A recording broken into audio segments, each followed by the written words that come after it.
A mí es que me cae fatal porque es que se lo explica todo de una Mira, manera. cállate una cosa. Oye, un cineforum. ¡Uy, qué guay! Pero ¿ese es tu nombre? ¿Y el tuyo? Paula y yo vamos a hacer un cineforum De Interestelar. de Christopher Nolan. Paula la odia y yo la amo, entonces va a ser un debate bastante interesante para todo el mundo de aquí de Sésame. Sí, porque bueno, puedes odiar una película y aún así pensar que puede estar bien. Vamos a empezar hablando de ciencia ficción. Si nos retomamos como hace realmente 100 años atrás, vamos a Metrópolis. Ahí es cuando se empiezan a hacer maquetas, se empieza como a hablar del género, a poner como realidades futurísticas en las que siempre se habla de clases sociales. El género de ciencia ficción está muy enlazado con la realidad social del momento. De hecho, hay una teoría de sociología que dice que los temas que se tratan en cine y en especial en cine de ciencia ficción siempre están relacionados con los grandes villanos de nuestra época, ¿no? Se pone de moda las películas del multiverso es porque queremos escapar un poco de la realidad en la que vivimos a través del filtro de, bueno, pues cosas, en este caso, por ejemplo, del espacio y de redes atractivas tal, para los que no lo hayáis visto ya lo veréis, y los que ya lo habéis visto ya sabéis de lo que hablo. Bueno, dentro de ciencia ficción se considera que hay como dos tipos de pelis principales, las que te exigen desconectar un poco de la realidad y las que no. Esto es un concepto del siglo XIX que se llama la suspensión de la credulidad, y es que tú estás viendo Juego de Tronos y aceptas que un dragón es real en ese mundo. Tú estás viendo Alien y aceptas que el organismo perfecto es un organismo que tiene ácido en las venas. Para que esto funcione tiene que haber una lógica interna dentro de la propia película, y es entonces cuando la película no sigue la lógica interna de las cosas que te está mostrando, cuando te empieza a fallar la cosa un poco. El ejemplo más claro de la suspensión de la credibilidad que no funciona es el episodio 9 de Star Wars, en el que varias de las cosas de funcionamiento de la fuerza y todo que nos han ido presentando a lo largo de 7 películas, 8, de repente en el 9 lo cambian totalmente, que no te lo crees, básicamente. Entonces, dentro de este concepto, tienes como un poco un baremo, ¿no? Tienes las películas que son científicamente totalmente cumplidoras con lo que son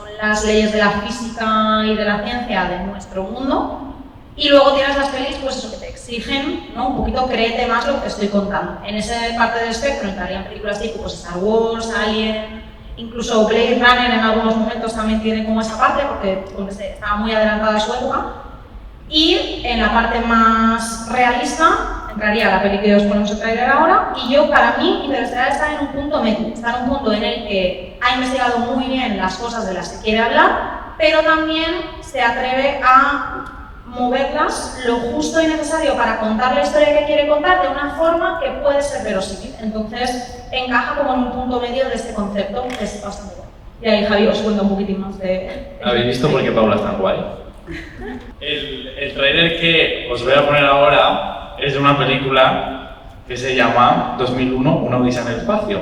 Bueno, lo primero, un poco volviendo a lo que antes ha explicado Paula, esto de que la ciencia ficción juega en una línea en la que puede ser muy surrealista o jugar con elementos científicos que se pueden demostrar. 2001 fue una eminencia en el cambio de esto que sale, el titular de The Movie That Changed All Movies. Esto es totalmente cierto, sobre todo en el género de la ciencia ficción, porque lo que hizo que Stanley Kubrick en ese momento fue relacionarse con gente de la NASA, con muchos científicos, para crear una película futurista que pudiera ser realmente posible.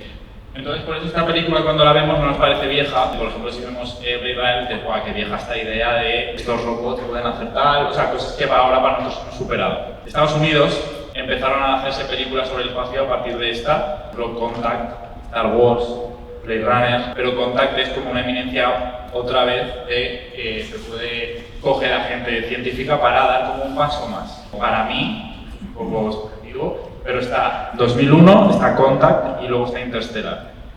¿Por qué? Porque en Contact y en Interstellar está el mismo científico trabajando en ideas que luego se han ido demostrando, ¿vale? O sea, en Interstellar hay, por ejemplo, se ve la imagen del agujero negro, que hace creo que 2 o 3 años apareció la imagen, la primera imagen real de un agujero negro, y esta película lo planteó de una manera que es 99% idéntico. Como que sigue demostrando cosas, juega en una línea en la que la mayoría de cosas que vemos hasta el último acto de la película son cosas bastante reales. Es un poco también lo que pasa aquí. Mucha gente dice que Interstellar es el 2001 de Nolan. Creo que no quiero contar mucho más antes de ver la película. Tener también el tráiler de 2001 en mente, os lo hemos puesto precisamente porque hay mucha referencia visual y tiene mucho que ver y cómo están grabadas varias cosas para los que sois un poquito más curiosos de la imagen. Yo creo que cae más en esa zona gris, sobre todo este tercer acto de la película, juega un poquito más con la idea que estábamos diciendo. A mí me parece mucho más interesante en ese sentido. Pero bueno, al final, después de la peli ya os contamos qué nos parecen y hablamos de a quién le gusta y por qué. ¿Cómo es la solución a todo? Sí es. Sí, o sea, evidentemente, nos ha quedado claro. O sea, como el discurso principal de la película es como que el amor es lo único capaz de trascender dimensiones de espacio y tiempo, y al final la parte que vemos más fantástica, que no está demostrada que existe, es el tercer acto. Este discurso que nosotros no somos capaces de entender, que se supone que hemos creado en el futuro, es lo que nos la plantea como la solución, que es el amor, es el tiempo que se ha creado, claro, a través de la esperanza. Que es un poco lo que siempre suele trabajar Nolan en sus películas, este método tubo de ficción, pero todo va a raíz de el amor, de por qué queremos crear sueño tras sueño para llegar a algo, ¿no? O sea, y también, esto ya es un poco idea de olla mía, pero creo que tiene sentido.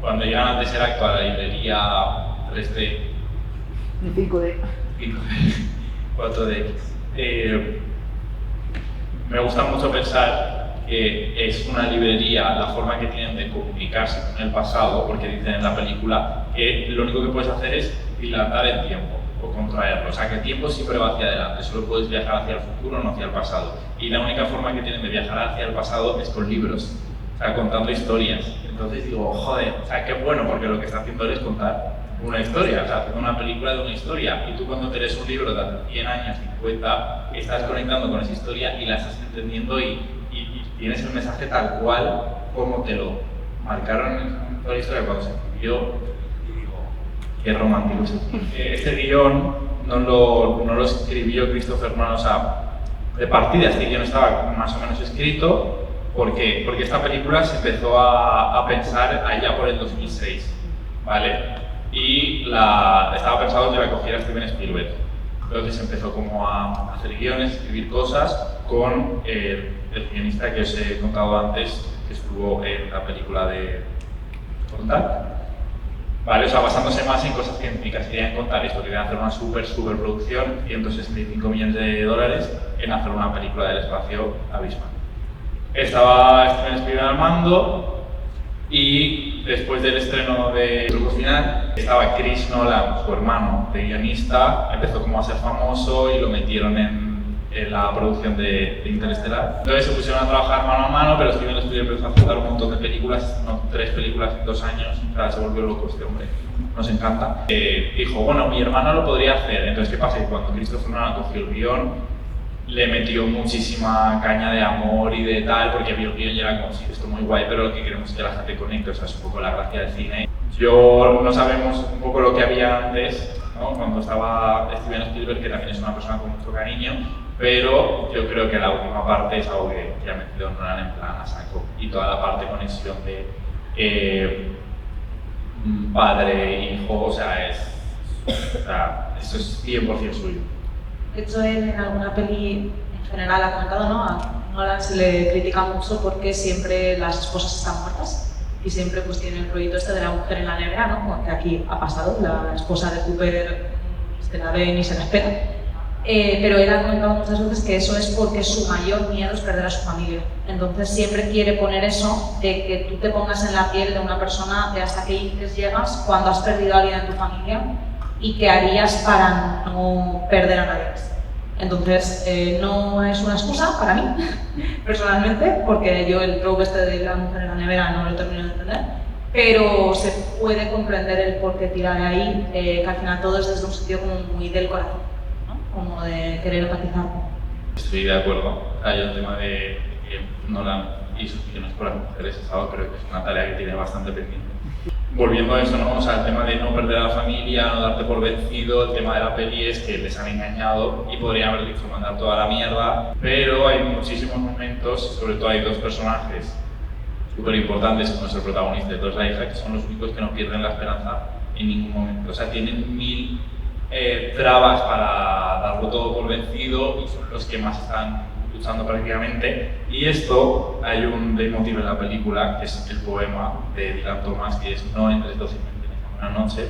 Este poema habla de, si lo leemos entero, no tengo aquí el móvil, pero hay un momento donde dice, incluso los hombres sabios que saben que la noche va a llegar no entran dócilmente en esa buena noche. O sea, es decir, que por mucho que sabes que te vas a morir, por mucho que sabes que va a llegar tu día, no lo aceptas y no dices, bueno, pues ya como ha llegado, ya está. O como traducido a lo que quiere la película, como sé que tengo un problema y no lo puedo resolver, bueno, pues a la mierda, ¿no? Pues ya está. No, pues estos dos personajes no pierden la esperanza y no entran dócilmente en esa buena noche. Es una forma muy friki, pero si os fijáis en muchos momentos importantes, es donde está. Es un punto bastante importante de la peli, que yo cada vez que la vuelvo a ver estoy con eso en la cabeza porque no le paro de sacar lecturas al poema y creo que le añade una riqueza brutal. Y volviendo un poco a lo de antes de sobreexplicar, a esta peli, por lo que se le castiga de sobreexplicar es por la escena donde le explican a Cooper cómo funciona un agujero negro, rollo. Cogen un papel y se lo explican. Dicen, mira, punto A, punto B, lo doblas y es una esfera, tal.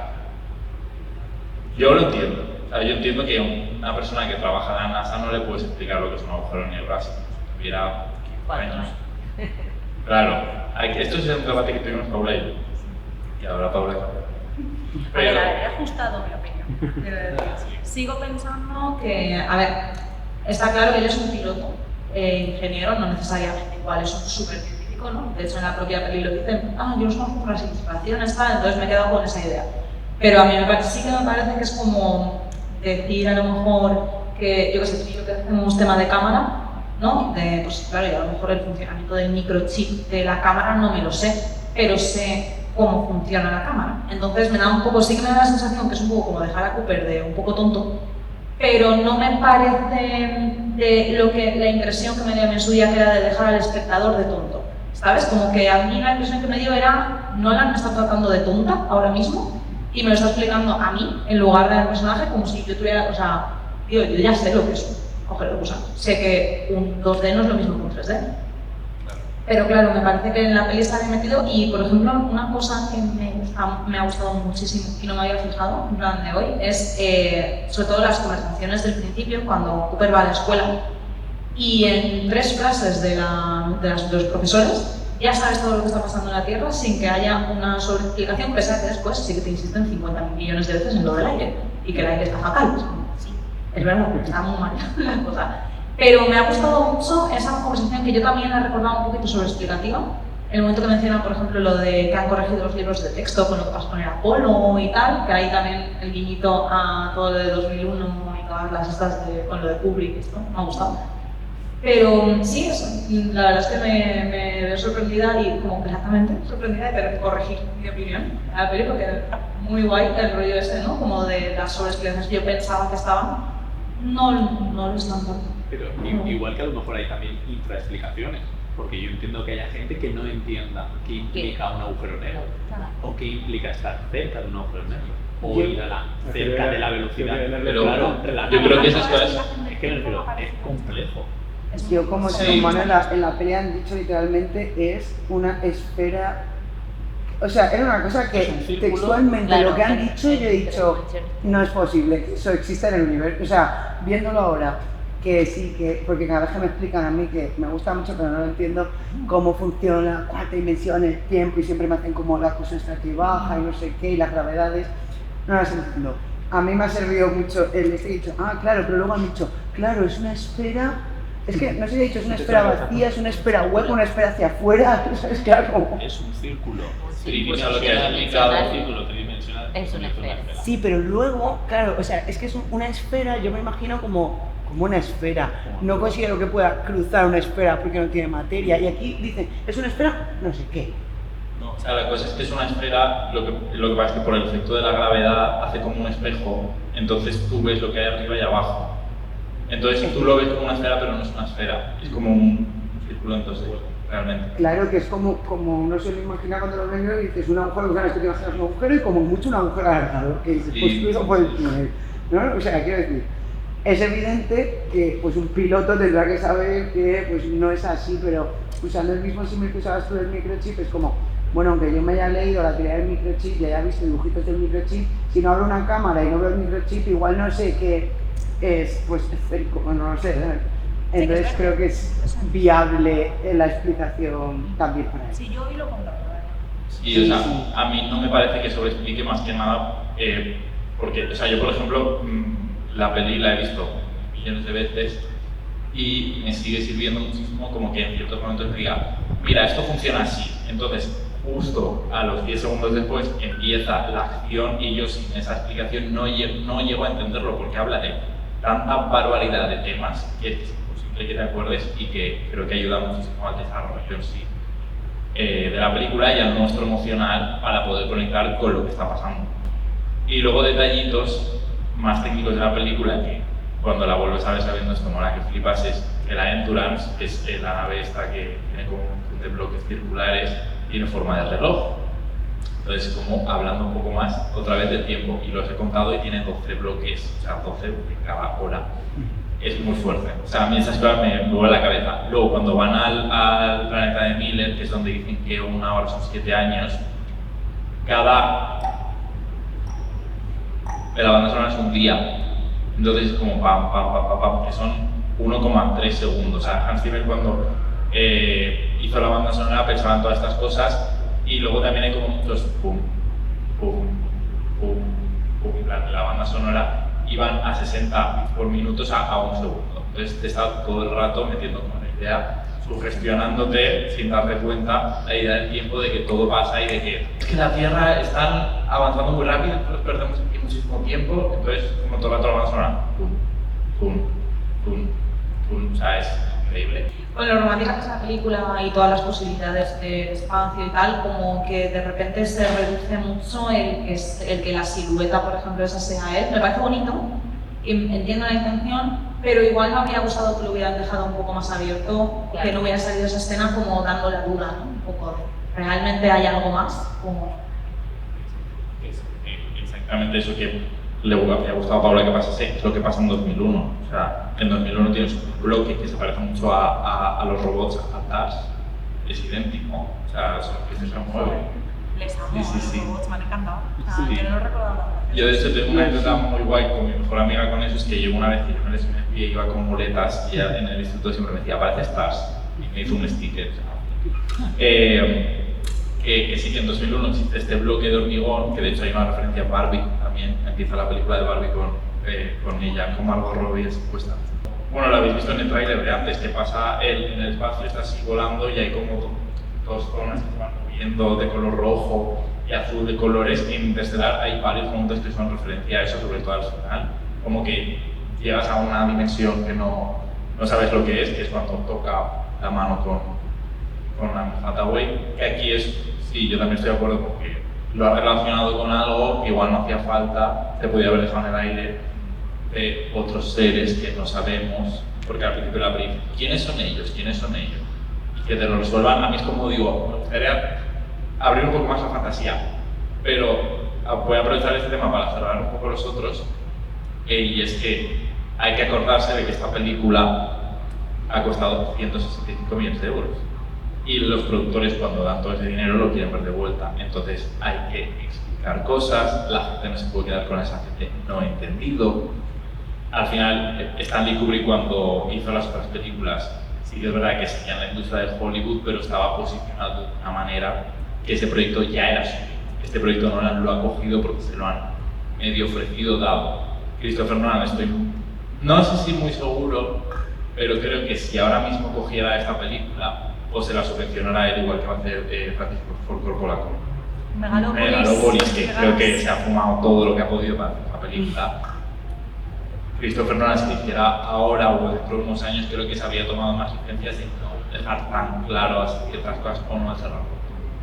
Entonces, también hay que ser consciente de que esto es una superproducción de Hollywood, que es un negocio, y que Christopher Nolan, a mí por lo que me encanta es que para mí es un autor indie, pero con muchísimo dinero.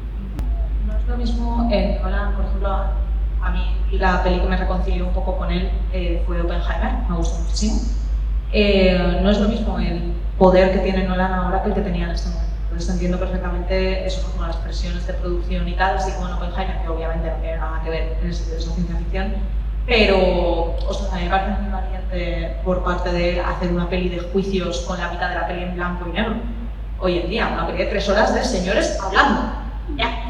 Creo que la peli en ningún momento, a pesar de ese telespacio, ha querido ir de eso, y me parece que en la peli cierra un poco el círculo emocional, lacrimógeno de nos hemos traído nosotros, con nuestro amor, es el primer apretón de manos. O sea, no creo que sea como un descarto todo esto, sino que es que o sea, lo he metido ahí como un, bueno, pues voy a llamarlo X hasta que desvele que la respuesta está en nosotros, porque creo que también se tiende mucho a buscar soluciones, respuestas a preguntas fuera, y luego, yo que sé, vas al psicólogo, lo primero que dicen es todo está en ti, la respuesta está en ti, y que también así es como que enlaza un poco el ese de no nos han traído ellos, no nos han traído nadie, pues lo repite como 7 veces al final de no lo pillas, somos nosotros, hemos venido aquí porque queríamos estar aquí, y creo que no, o sea, no me pesa tanto decir, ay, qué pena, pues no son los aliens, es como, o sea, los aliens no ni pinchan ni cortan aquí, es como,